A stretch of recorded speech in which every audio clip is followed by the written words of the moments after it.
Hello students, how are you all. I hope कि आप सभी बहुत अच्छे होंगे और आप सभी ने जो पिछला चैप्टर वो अच्छे से कंप्लीट कर लिया होगा। So now let's move into the sixth chapter and the sixth chapter name is verb and their kinds. So the first thing is definition. A word or group of words that is used to indicate that something happens or exists is called verb. For example bring, happen, be, do etcetera.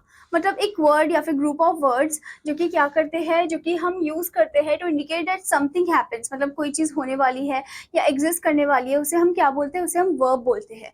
Okay, for example bring, happen, be. Okay, these are the verb. Now here you can see, read the following sentences. First one, verb कुछ काम के बारे में बताती है. जो verb है वो कुछ काम के बारे में बताती है. ओके, सो बेसिकली वर्ब को हम डूइंग वर्ड्स भी बोलते हैं और एक्शन वर्ड्स भी बोलते हैं. ठीक है, अब यहाँ पर आपको कुछ एग्जांपल्स दे रखे हैं, जैसे कि फर्स्ट वन है Rinku writes a letter, Seema reads a book. तो अगर आप ध्यान से देखो, राइट्स, रीड्स, ये क्या है, ये एक्शन है, ये डूइंग फॉर्म है. ठीक है, तो इनको हम वर्ब बोलते हैं. नाउ नेक्स्ट थिंग, वर्ब किसी वस्तु की उपस्थिति को दर्शाती है.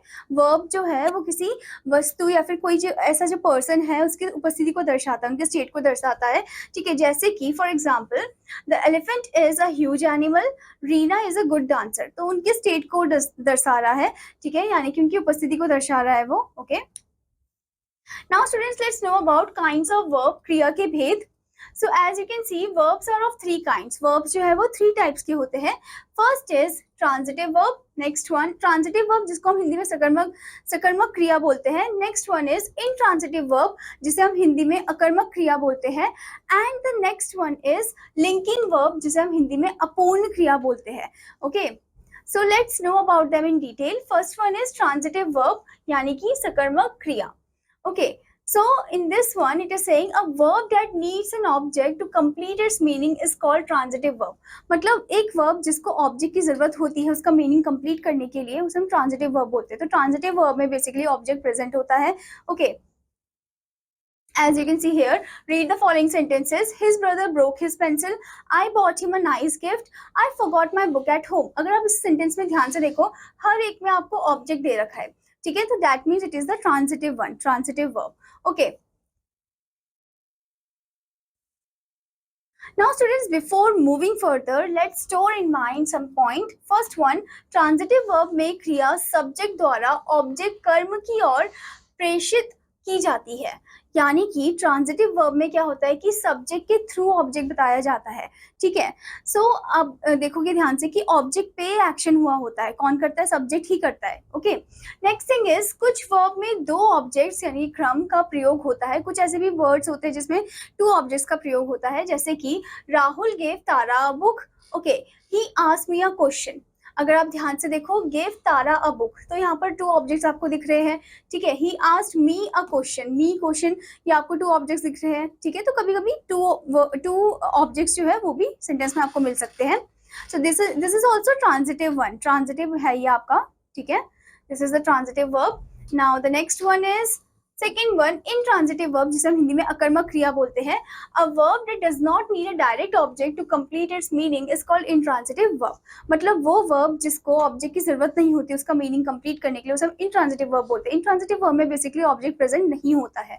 Okay, now first read the following sentences. He plays, star shine at night, the child sleeps. Okay, so आपने अगर ध्यान से देखा, हर एक में ऑब्जेक्ट प्रेजेंट नहीं है. Okay, so that's why it is known as intransitive verb. Now the next type of verb is third one, linking verb जिसे हम हिंदी में अपूर्ण क्रिया बोलते हैं. A linking verb connects the subject of a sentence to an adjective, noun or pronoun that completes the meaning of the verb. जो linking verb है वो क्या करता है, वो कनेक्ट करता है सब्जेक्ट, जो सेंटेंस का सब्जेक्ट होता है उसको किससे, एडजेक्टिव से, नाउन से, प्रोनाउन से, जो कि कंप्लीट करता है उसके मीनिंग को, मीनिंग ऑफ द वर्ब को. ठीक है, let's read the following sentences. Read the following sentences. First one, the apple tastes sweet. I am a student. तो आप देख सकते हो कि कैसे यहाँ पर लिंकिंग वर्ब को हमने यूज किया है, जिसमें सब्जेक्ट जो है वो अटैच हो गया है, किससे, वो ज्वाइन हो गया एडजेक्टिव से, नाउन से, प्रोनाउन से. Okay, now students let's know about forms of verb, क्रिया के रूप. A verb has 3 forms, verb के 3 फॉर्म होते हैं। एक होता है आपका प्रेजेंट फॉर्म जिसे हम वर्तमान काल बोलते हैं, ठीक है, ये आपका फर्स्ट फॉर्म है। नेक्स्ट होता है आपका पास्ट फॉर्म जिसे भूतकाल बोलते हैं, ये आपका सेकेंड फॉर्म है। थर्ड वन होता है आपका पास्ट पार्टिसिपल फॉर्म, ये भी आपका भूतकाल फॉर्म में ही है, ये आपका थर्ड फॉर्म है। वर्ब के चौथे रूप दैट इज फोर्थ फॉर्म को प्रेजेंट पार्टिसिपल कहते हैं। जो उसका फोर्थ फॉर्म होता है उसे हम प्रेजेंट पार्टिसिपल कहते हैं। इसे वर्ब की प्रेजेंट फॉर्म में आईएनजी जोड़कर बनाया जाता है। प्रेजेंट पार्टिसिपल जो है इसमें वर्ब के प्रेजेंट फॉर्म में क्या कर देते हैं, आईएनजी को जोड़ देते हैं ताकि इसका प्रेजेंट फॉर्म में हम बना सके। Okay, now the next one is weak verbs और स्ट्रॉन्ग वर्ब्स। अब ये वीक वर्ब्स और स्ट्रॉन्ग वर्ब्स क्या होते हैं? वीक वर्ब्स, इन वर्ब्स के अंत में ईडी, डी या टी जोड़कर इनकी पास्ट फॉर्म बनाई जाती है। कुछ वीक वर्ब्स निम्नलिखित है, तो इन ये जो वर्ब्स होते हैं इनके एंड में क्या ज्वाइन कर दिया जाता है, डी या फिर ईडी या फिर टी ज्वाइन कर दिया जाता है ताकि इनका पास्ट फॉर्म हम क्रिएट कर सके। ओके, तो जैसे कि आप यहाँ टेबल में देख सकते हो, यहाँ पर आपको प्रेजेंट फॉर्म दे रखा है, इस वाले बॉक्स में पास्ट फॉर्म दे रखा है, इस वाले बॉक्स में आपको पास्ट पार्टिसिपल फॉर्म दे रखा है। Okay, now on the other hand फिर से आपको यहाँ पर present form, past form and past form ही दे रखा है इधर। Okay, so let's read them. As you can see, the first one, abuse, abused, abused, agree, agreed, agreed, beg, begged, begged। अगर आप ध्यान से देखो ed इसमें ज्वाइन हो रखा है, ठीक है। buy, bought, bought, call, called, called, deal, dealt, dealt, t join हुआ है। dry, dried, dried। इसमें क्या हुआ स्टूडेंट्स, y के आगे कॉन्सोनेंट था तो y को हटा दिया, ied लगा दिया। Okay, free, freed, freed, d join हुआ इधर। Okay, feel, felt, felt, follow, followed, followed, flow, flowed, flowed, hate, hated, hated, join, joined, joined, kill, killed, killed, learn, learned, learned, lose, lost, lost, prepare, prepared, prepared, teach, taught, taught, think, thought, thought, turn, turn, turned, wait, waited, waited। ठीक है, तो ये आपके present और past form में थे, past and past participle one. अब हमारे यहाँ पर भी दे रखे और भी वीक वर्ड्स।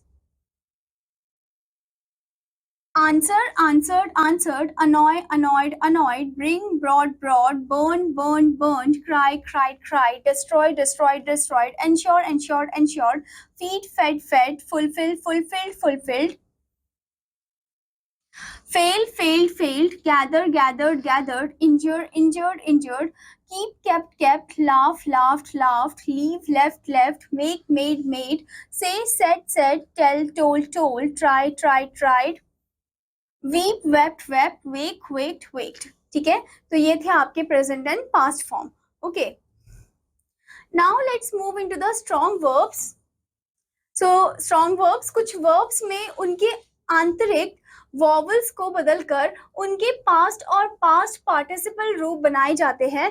तो कुछ ऐसे वर्ब्स होते हैं जिसमें अंदर ही अंदर वो जो वर्ड है उनको चेंज किया जाता है ताकि उनका पास्ट और पास्ट पार्टिसिपल बनाया जा सके। ठीक है, इस प्रकार की वर्ब स्ट्रॉन्ग वर्ब्स कहलाते हैं। तो इस प्रकार के जो वर्ब होते हैं हम स्ट्रॉन्ग वर्ब्स कहते हैं।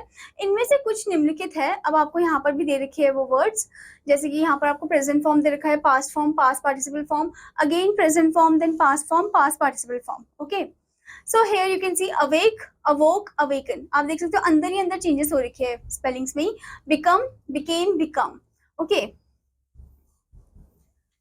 Next is bite, bit, bitten, choose, choose, chosen, drive, drove, driven, fall, fell, fallen, find, found, found, forget, forgot, forgotten, forgotten, ride, rode, ridden, run, ran, run, sing, sang, sung, sit, sat, sat, spring, sprang, sprung, stand, stood, stood, take, took, taken, throw, threw, thrown. Okay,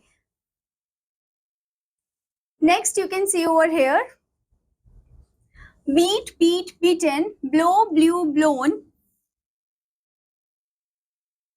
come, came, come, drink, drank, drunk, eat, ate, eaten, fight, fought, fought, fly, flew, flown, give, gave, given, rise, rose, risen, shine, shone, shone, sink, sang, sunk, speak, spoke, spoken, steal, stole, stolen, swim, swam, swum, tear, tore, torn, understand, understood, understood। ठीक है, तो ये थे आपके present and past participle form. अब यहाँ पर आपको बताया गया है कुछ वर्ब्स अपने पास्ट एवं पास्ट पार्टिसिपल फॉर्म में अपने रूप नहीं बदलते, उनमें उनमें से कुछ वर्ब निम्नलिखित है। तो कुछ ऐसे वर्ब होते हैं जो अपना रूप बिल्कुल नहीं बदलते पास्ट फॉर्म में। ओके, तो चलिए जानते हैं उनके बारे में। वो सेम रहते हैं एकदम। ओके, जैसे आप यहाँ पर देख सकते हो, hit past form hit, past participle form hit, ठीक है। ऐसे ही set set set, cut cut cut, split split split. ऐसे ही और भी वर्ड्स है जैसे कि put put put, cost cost cost, hurt hurt hurt, bed bed bed, ठीक है। ये एकदम सेम ही रहते हैं, इनमें कोई चेंजेस नहीं आते हैं। नाउ द नेक्स्ट थिंग, कुछ वर्ब्स के पास्ट और पास्ट पार्टिसिपल रूप अनियमित होते हैं, यानी कुछ ऐसे भी वर्ड्स होते हैं जिनके पास्ट और पास्ट पार्टिसिपल बहुत अलग ही होते हैं, ठीक है। जैसे कि गो का went gone, come came come, tell told told, throw threw thrown. ऐसे ही दूसरे भी वर्ड्स है जैसे कि undergo underwent undergone, become became become, foretell foretold foretold, overthrow overthrew overthrown. Okay, तो ये थे आपके present and past participle form. I hope student that you understood this chapter, और आपका होमवर्क है कि आपको इसकी फॉलोइंग एक्सरसाइज पार्ट को कंप्लीट करना है। Now I am gonna meet you in another class. Till then students, bye bye.